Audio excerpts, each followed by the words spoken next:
اعوذ باللہ من الشیطان الرجیم بسم اللہ الرحمن الرحیم یا ایہا الذین آمنوا اذا قیل لکم تفسحوا فی المجالس فافسحوا یفسح اللہ لکم۔ یہ سورہ مجادلہ کا دوسرا رکوع آیت نمبر 11 میں اللہ تبارک و تعالی کا ارشاد مبارک ہے، اے ایمان والو، جب تم سے کہا جائے کہ مجلسوں میں دوسروں کے لیے گنجائش پیدا کرو تو گنجائش پیدا کر دیا کرو، اللہ تعالیٰ تمہارے لیے وسعت پیدا فرمائے گا۔ اس آیت مبارکہ میں اللہ تبارک و تعالیٰ نے مجلس کے آداب کا ذکر کیا ہے اور اہل ایمان کو دو باتوں کا حکم دیا ہے۔ اول یہ کہ مجلسوں میں بیٹھے ہو تو بعد میں آنے والوں کو بھی جگہ دے دیا کرے اور کھل کر بیٹھ جایا کرے تاکہ مجلس میں گنجائش ہو جائے اور آنے والوں کو جگہ مل سکے۔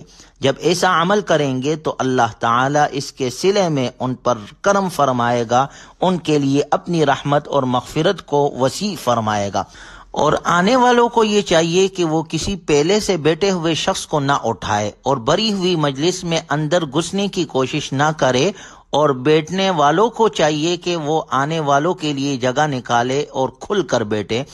حضرت ابو سعید خدری رضی اللہ عنہ سے روایت ہے کہ رسول اللہ صلی اللہ علیہ وسلم نے ارشاد فرمایا، سب مجلسوں میں بہتر مجلس وہ ہے جو سب سے زیادہ وسیع ہو۔ اور حضرت جابر رضی اللہ عنہ سے روایت ہے کہ جب ہم رسول اللہ صلی اللہ علیہ وسلم کی خدمت میں آتے تھے تو جہاں جگہ مل جاتی وہیں بیٹھ جاتے تھے۔ دوسری نصیحت جو فرمائی گئی، وَإِذَا قِيلَ انشُزُوا فَانشُزُوا يَرْفَعِ اللَّهُ الَّذِينَ آمَنُوا مِنكُمْ وَالَّذِينَ أُوتُوا الْعِلْمَ دَرَجَاتٍ، اور جب تم سے کہا جائے اٹھ جاؤ تو اٹھ جاؤ، تم میں سے جو لوگ ایمان لائے ہیں اور جن کو علم عطا کیا گیا ہے اللہ ان کو درجوں میں بلند کرے گا، اور جو کچھ تم کرتے ہو اللہ اس سے پوری طرح باخبر ہے۔ اس نصیحت میں یہ ادب مجلس کا بتلایا گیا ہے کہ مجلس میں اتنا زیادہ نہ بیٹھو کہ جس کے پاس بیٹھے ہو، جس کے گھر گئے ہو، وہ تنگ ہو جائے۔ اولاً تو خود ہی موقع شناست ہونا چاہیے کہ کتنی دیر بیٹھنے کا موقع ہے اور مجلس کی صورتحال کیا ہے اور وقت کا تقاضا کیا ہے۔ اگر خود نہ اٹھے اور یہ کہہ دیا جائے کہ اٹھ کھڑے ہو تو ضرور ہی اٹھ جانا چاہیے، کیونکہ اس کے بعد بھی بیٹھے رہنا یہ مزید تکلیف دینے والی بات ہے۔ علامہ قرطبی رحمہ اللہ فرماتے ہیں کہ ہر شخص یہ چاہتا تھا کہ اخیر تک رسول اللہ صلی اللہ علیہ وسلم کی مجلس میں بیٹھا رہوں۔ اللہ تبارک و تعالی نے یہ آیت مبارکہ نازل فرما کر یہ حکم دیا کہ مجلس میں اٹھ جانے کا حکم ہوا کرے تو اٹھ جایا کرو، کیونکہ رسول اللہ صلی اللہ علیہ وسلم کی دوسری حاجات بھی ہے۔ اور ایک تفسیر یوں بھی کی گئی ہے کہ نماز اور جہاد اور امور خیر کے لیے اٹھ جانے کو کہا جائے تو فوراً اٹھ کھڑے ہو جایا کرو۔ اگلی آیت میں اللہ کا ارشاد ہے، یا ایھا الذین آمنوا اذا تناجیتم الرسول فقدموا بین یدی نجواکم صدقہ، اے ایمان والو، جب تم رسول اللہ صلی اللہ علیہ وسلم سے سرگوشی کرو تو اپنی سرگوشی سے پہلے کچھ صدقہ دے دیا کرو، ذالک خیر لکم واطہر، یہ تمہارے لیے بہتر ہے اور پاک ہونے کا اچھا ذریعہ ہے۔ فإن لم تجدوا فإن اللہ غفور الرحیم، سو اگر تم نہ پاؤ تو اللہ غفور الرحیم ہے۔ اشفقتم ان تقدموا بین یدی نجواکم صدقات، کیا تم اس بات سے ڈر گئے کہ اپنی تنہائی کے بعد سے پہلے صدقات دیا کرو؟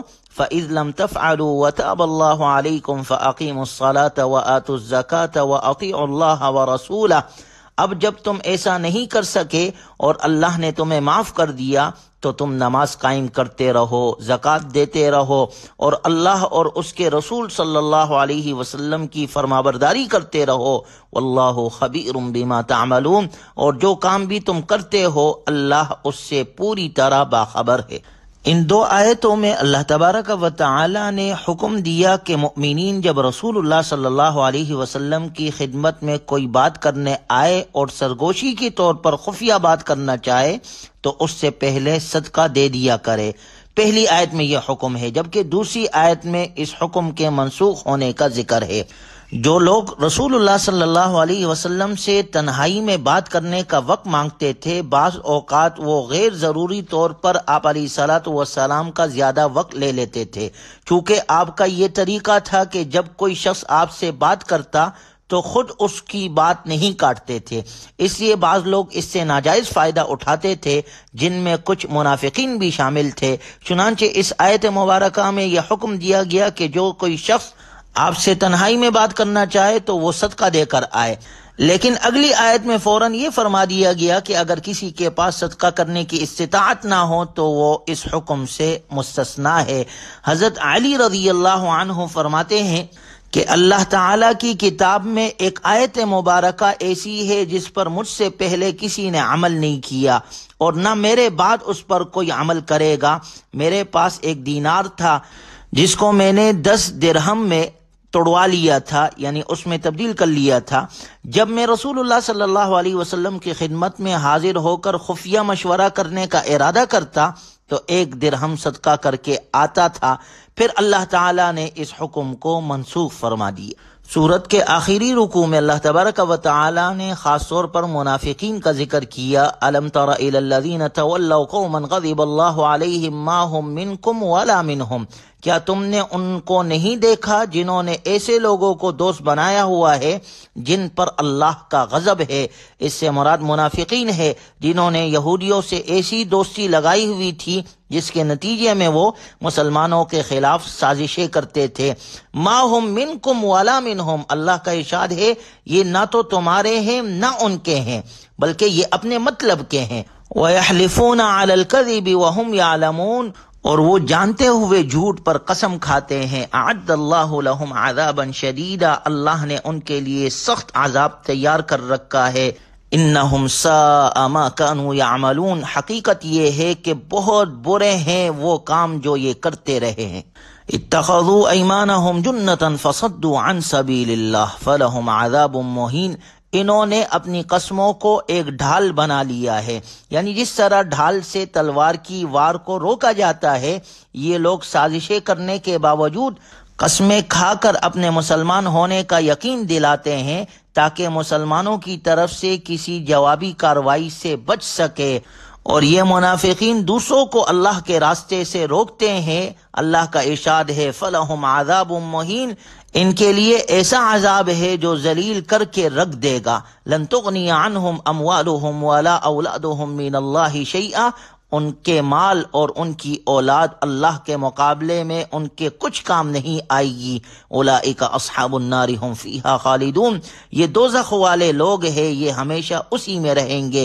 یوم یبعثهم اللہ جمیعا فیحلفون له کما یحلفون لکم ویحسبون انہم علی شیء، جس دن اللہ ان سب کو دوبارہ زندہ کرے گا تو اس کے سامنے بھی یہ اس طرح قسمیں کھائیں گے جیسے تمہارے سامنے یہ کھاتے ہیں۔ وَيَحْسَبُونَ أَنَّهُمْ عَلَى شَيْءٍ، اور یہ سمجھیں گے کہ انہیں کوئی سہارا مل گیا ہے۔ أَلَا إِنَّهُمْ هُمُ الْكَاذِبُونَ، یاد رکھو یہ لوگ بالکل جھوٹے ہیں۔ استحوذ علیہم الشیطان فانساہم ذکر اللہ، ان پر شیطان نے پوری طرح قبضہ جما کر انہیں اللہ کی یاد سے غافل کر دیا ہے۔ اولئک حزب الشیطان، یہ شیطان کا گروہ ہے۔ الا ان حزب الشیطان هم الخاسرون، یاد رکھو شیطان کا گروہ خسارے میں پڑ جانے والا ہے۔ ان الذین یحادون اللہ ورسولہ اولئک فی الاذلین، بے شک جو لوگ اللہ اور اس کے رسول کی مخالفت کرتے ہیں وہ ذلیل ترین لوگوں میں شامل ہے۔ کتب اللہ لاغلبن انا ورسلی، اللہ نے یہ بات لکھ دی ہے کہ میں اور میرے پیغمبر ضرور غالب آئیں گے۔ ان اللہ قوی عزیز، یقین رکھو اللہ بڑی قوت والا، بڑے اقتدار والا ہے۔ سورت کے اختتام میں اللہ تبارک و تعالی نے منافقین کے مقابلے میں خالص ایمان والوں کا ذکر کیا ہے جن کی صفات یہ ہے لا تجد قوما یؤمنون باللہ والیوم الآخر یوادون من حاد اللہ ورسولہ ولو كانوا آباءهم او ابناءهم او اخوانهم او عشیرتهم، جو لوگ اللہ اور آخرت کے دن پر ایمان رکھتے ہیں ان کو تم ایسا نہیں پاؤ گے کہ وہ ان سے دوستی رکھتے ہو جنہوں نے اللہ اور اس کے رسول کی مخالفت کی ہے، چاہے وہ ان کے باپ ہو یا ان کے بیٹے ہو یا ان کے بھائی یا ان کے خاندان والے۔ اولئک کتب فی قلوبہم الایمان وایدہم بروح من، یہ وہ لوگ ہیں جن کے دلوں میں اللہ نے ایمان نقش کر دیا ہے، وہ اپنی روح سے ان کی مدد مدد کرے گا اور انہیں وہ ایسے باغوں میں داخل کرے گا جس میں وہ ہمیشہ رہیں گے۔ رضی اللہ عنہم ورضوا عنہ اولئک حزب اللہ الا ان حزب اللہ هم المفلحون۔ یہ اللہ کا گروہ ہے، یاد رکھو اللہ کا گروہ ہی فلاح پانے والا ہے۔ اللہ ان میں ہمیں شامل فرمائے۔ وآخر دعوانا الحمدللہ۔